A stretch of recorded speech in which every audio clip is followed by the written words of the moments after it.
Iran के बीच बनने वाली डील से पहले ही पैदा हो गया है नया संकट। एक तरफ ट्रंप कह रहे हैं कि परमाणु ठिकानों की जांच नहीं हुई तो बातचीत खत्म कर देंगे, तो दूसरी तरफ ईरान साफ कह रहा है कि बमबारी वाली साइटों के निरीक्षण की कोई तारीख ही तय नहीं हुई है। इसी बीच हॉर्मुज में फंसे 11,000 समुद्री कर्मचारियों को निकालने का मिशन भी शुरू हो गया है। आखिर क्यों बढ़ गया है ये नया टकराव और दुनिया की नज़र इस बातचीत पर क्यों टिकी है? नमस्कार, मैं प्रिया श्रीवास्तव और आप देख रहे हैं न्यूज़ 18। अमेरिका और ईरान के बीच जारी कूटनीतिक बातचीत एक बार फिर मुश्किल दौर में पहुंचती दिखाई दे रही है। परमाणु कार्यक्रम की निगरानी को लेकर दोनों देशों के बीच नया विवाद सामने आया है, जिसने संभावित समझौते के रास्ते को और जटिल बना दिया है। विवाद की शुरुआत परमाणु ठिकाने के निरीक्षण को लेकर हुई है। अमेरिका का दावा है कि ईरान संयुक्त राष्ट्र की परमाणु निगरानी एजेंसी के निरीक्षकों को अपने परमाणु ठिकाने की जांच की अनुमति देने पर सहमत हो चुका है। अमेरिकी राष्ट्रपति डोनाल्ड ट्रंप ने साफ चेतावनी दी है कि अगर ईरान जांच की अनुमति नहीं देता तो ईरान बातचीत की प्रक्रिया को बंद कर सकता है। हालांकि ट्रंप ने यह भी कहा है कि निरीक्षण को लेकर किसी तरह की जल्दबाजी नहीं की जाएगी, लेकिन पारदर्शिता और भरोसा बनाए रखने के लिए जांच बेहद ज़रूरी है। दूसरी ओर ईरान इस दावे को पूरी तरह खारिज कर रहा है। ईरान के विदेश मंत्रालय के प्रवक्ता इस्माइल बघाई का कहना है कि उन परमाणु स्थलों का निरीक्षण को लेकर अभी तक कोई तारीख या कार्यक्रम नहीं तय किया गया है जिन पर पहले हमले किए गए थे।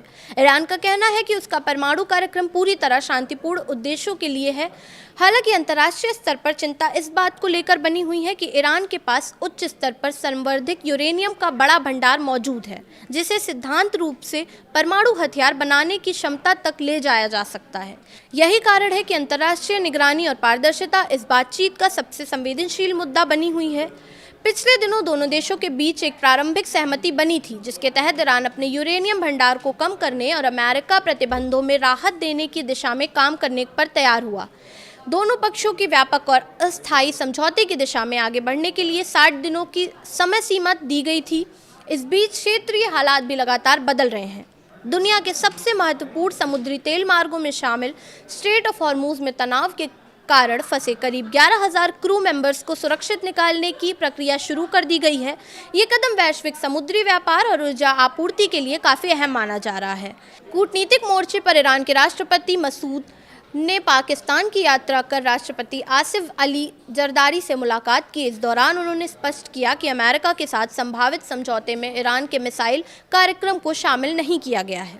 वहीं स्विट्जरलैंड में चल रही तकनीकी वार्ताओं में दोनों देशों ने प्रतिबंधों में राहत, परमाणु कार्यक्रम, निगरानी व्यवस्था और पुनर्निर्माण जैसे मुद्दों पर अलग अलग कार्य समूह बनाए हैं, ताकि विवादित बिंदुओं पर समाधान तलाशा जा सके। कुल मिलाकर तस्वीर साफ है, बातचीत जारी है, लेकिन भरोसे की कमी अब भी सबसे बड़ी बाधा बनी हुई है।